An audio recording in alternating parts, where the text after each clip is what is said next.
So, my dear brothers and sisters, today is also another wonderful day that the Lord has actually enabled us to be here.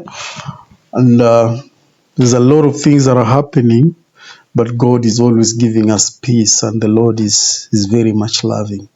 He loves His children, and more so also He loves His children in this country. Now, today I was actually thinking about the political neutrality of the Church of Jesus Christ of Latter-day Saints. And I was thinking, like, how does actually the church handles political issues, and how does it really make sure that any member of the church who vies for political seats does not actually, uh, he or she does not actually compromise the principles of the church, or neither does the church actually affect his political office in terms of operations, ideas, and viewing things. And as I was thinking about this, because currently I know there's a lot of things that are happening. We used to also have one of the bishops some years back in this country, in our country, Kenya, that he tried to contest, to vie for political office in the country.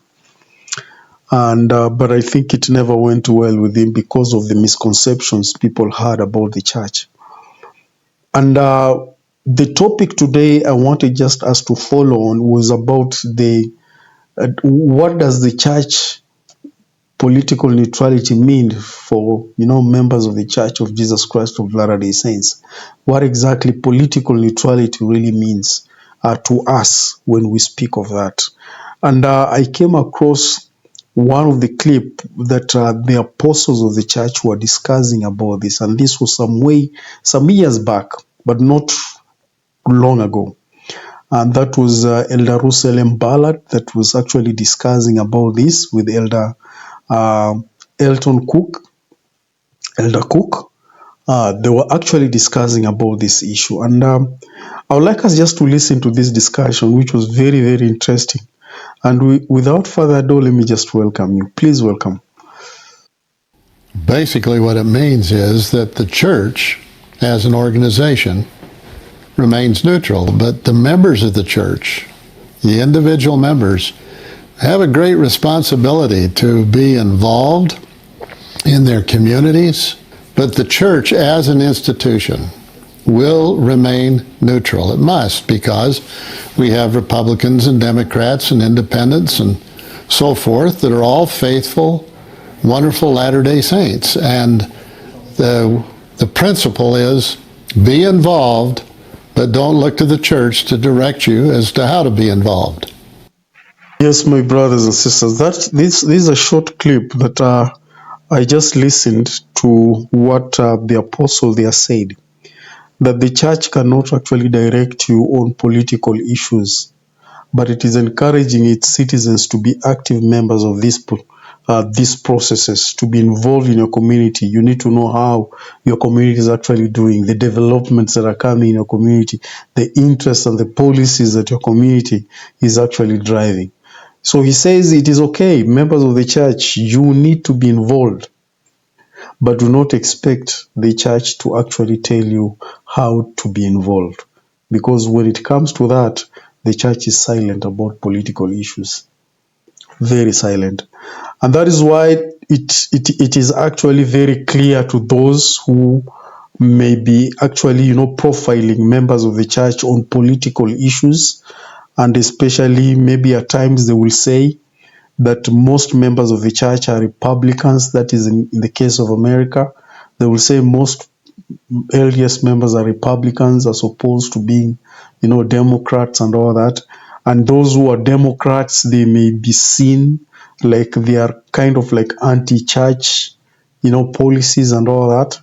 But this is very clear. When it comes to politics, the church is very neutral about it, because we have members who could be, Democrats and others who are actually, Republicans. Like I will take it for a case in our country, Kenya. There was a year when politics was very hot in this country.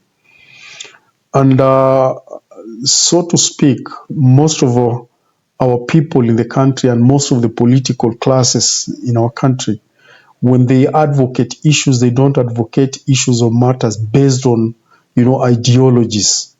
And I think that is what makes the American politics and the African politics kind of like different, because African politics, we base on from our ethnic communities. Our political leader will come and tell you, this is our time for us to rule.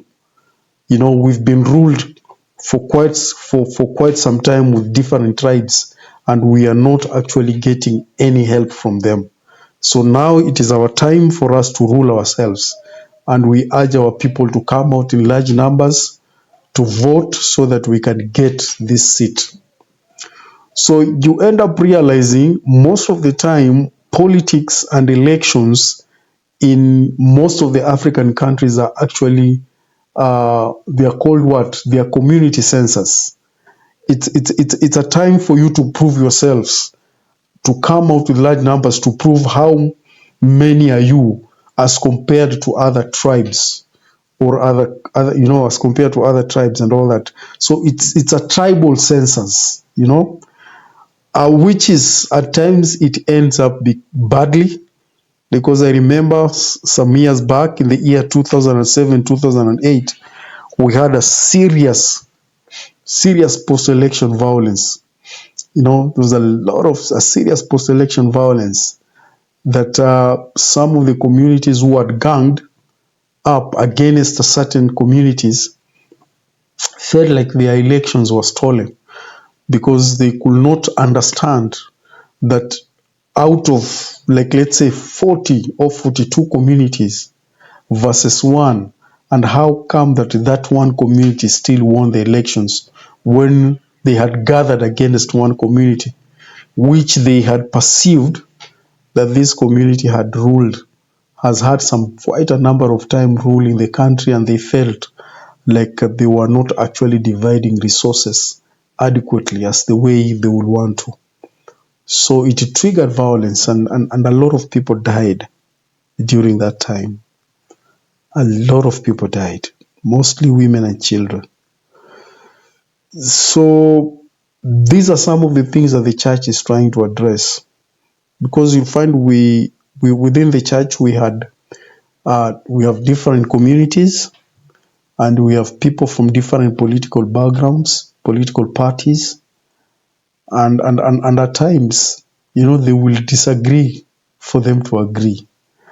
And that is where now the church has drawn the line. It is very clear that when matters to do with politics, the church exercises absolute neutrality and caution, even though it will encourage its members to participate in their communities, be good citizens, vote for the leader that you want, but don't expect the church to give you direction on whom you're supposed to vote for. Okay, on whom you're supposed to vote for.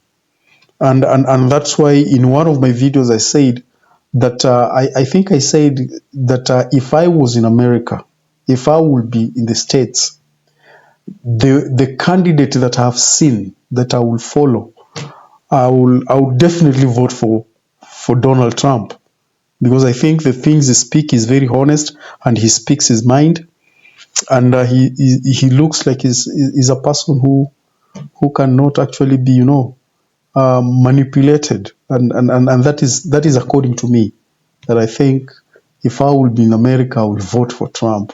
And I know a lot of people will disagree with that and all that, but that is according to me, not the church, but according to me.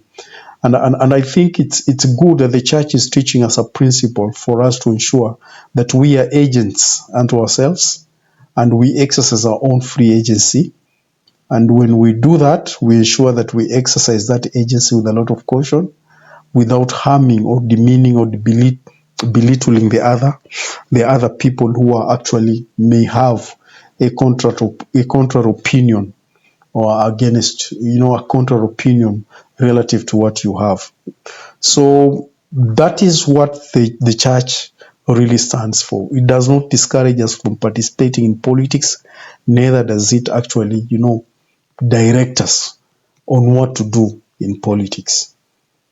Otherwise, my dear brothers and sisters, I know the Church of Jesus Christ of Latter-day Saints is actually a true church. And I know that the apostles that have been actually leading us are actually inspired men of God. And I know also we have a prophet of the church who is actually receiving revelations from Christ himself, so that we can be governed and be led in the ways in which Heavenly Father requires of us. Otherwise, thank you very much. God bless you. And I'm looking forward to see you again next time. Thank you.